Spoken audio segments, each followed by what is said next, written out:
Welcome to the Unraveling the Scriptures channel. We often receive questions from many subscribers to the channel, who ask us an intriguing and curious question. Today, I will be addressing this topic in this video. The question at hand is, what was the physical appearance of the first human beings on earth, specifically the appearance of Adam and Eve according to the Bible? Since they are considered the ancestors of all mankind and its diverse ethnic races, questions arise about their skin color and physical characteristics. As parents of humanity, what would have been their physiognomy? I'm going to explore this topic with you, so I invite you to leave your like, comment and follow this content more. What was the color of Adam and Eve? Where did the black, white, Chinese, indigenous, and Arab people come from?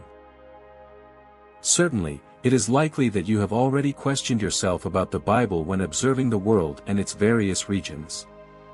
For example, when looking at Asia and its peoples, such as Chinese, Japanese and Koreans, the question arises about what Adam and Eve would look like.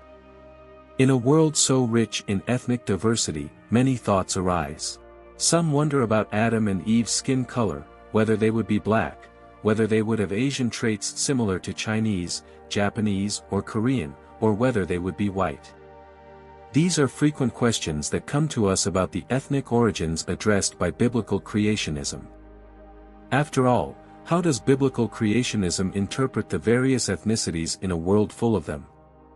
From blacks to Asians such as Chinese and indigenous peoples, the ethnic diversity is wide and varied. Moved by these doubts and the many comments from subscribers on the channel, I decided to create this video. I will explain the perspective of biblical creationism and will also reference the analyses of the scholar Adaudo Lorenzo, who offers illuminating insights into the origin of Adam and Eve, their possible skin color and the immediate events after the birth of their children. First, I would like to clarify a common doubt that many people have. How is it possible for a single couple to be responsible for the origin of Black, Asian, Indigenous and Middle Eastern peoples, as well as so many other ethnic groups around the world?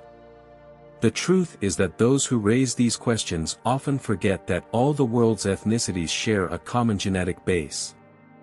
If a Saudi Arabian man marries an African woman, they will have children who will inherit traits from both origins.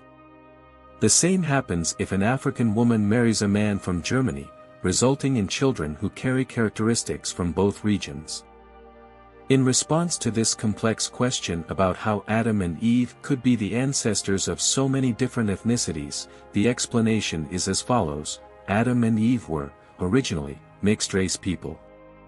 Yes, you heard right. Adam and Eve, the progenitors of mankind, possessed a mixture of characteristics. This explains the diversity of skin colors we see in the world: blacks, whites and indigenous peoples, each with their own different shades.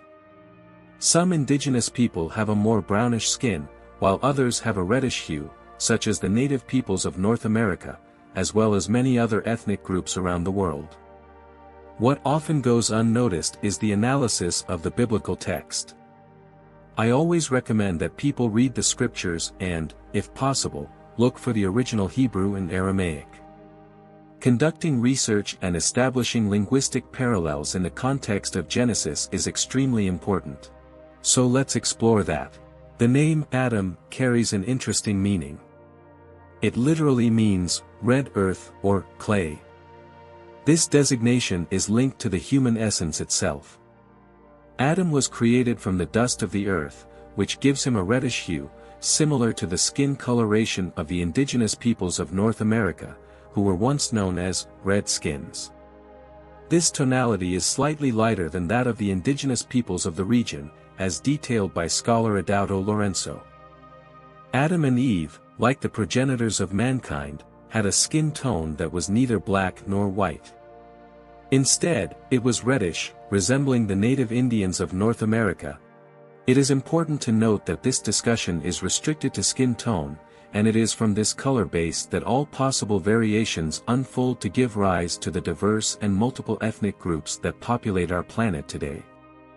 It is noteworthy that by uniting two people of mestizo ancestry, it is possible to generate children with different characteristics. Adam and Eve, therefore, possessed the genetic makeup that allowed different ethnic appearances to manifest in their offspring, including black, white, indigenous, Middle Eastern, and so on. This means that the ethnic variety that we currently observe in humanity, including Asians, white Europeans, black Africans and much more, is fully explainable through this mixture of characteristics in an originally mixed-race couple, like Adam and Eve. The explanation of evolutionists, those who are not based on sacred scriptures or biblical creationism, suggests that variations in skin tones around the world are the result of the different climates of each region. According to this perspective, lighter-skinned people would be adapted to cold regions, while darker-skinned people would be adapted to hot climates, such as in Africa. However, this explanation lacks logical sense, since there are light-skinned individuals in similarly hot regions, such as the Middle East, and dark-skinned people in cold regions. Climate does not influence a person's skin tone, nor does it interfere with their genetics. For example, if a light-skinned couple moves to Africa, their children will still be born with fair skin. Likewise, if an African couple settles in Germany, their children will not have the appearance of the locals, but African characteristics.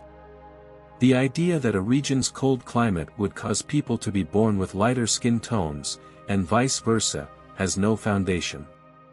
This perspective also applies to couples from the Middle East, such as Syrians, Arabs, or Jews. If they move to other regions, the tendency is for their children to keep the ethnic traits of their Semitic origin, and not to adopt the appearance of the people of the new region. Following biblical interpretation, Adam and Eve were originally mixed race, which helps explain the ethnic diversity we see today. I would like to clarify unequivocally that environment has no impact on a person's genetics, nor does it change their ethnicity. The environment does not have the power to transform a person with black skin into white, or the opposite, just as it cannot make an indigenous person change his appearance to white or black. This also applies to individuals of Arab origin, who do not adopt an African appearance, despite the fact that the Middle East region is as hot as Africa. It is important to point out that Arabs, Persians, and Jews all have distinctive characteristics, such as arched noses, and a skin color that is neither black nor white, but yellowish. It is true that the weather can result in a tan on the skin of fair-skinned people, including natives of the Middle East. However, it is crucial to understand that the children of these tan people will be born according to the ethnicity of which they are a part.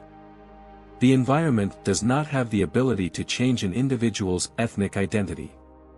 In other words, it is completely inconsistent to claim that climate can somehow influence an individual's genetics, as such a claim contradicts the tenets of biblical creationism.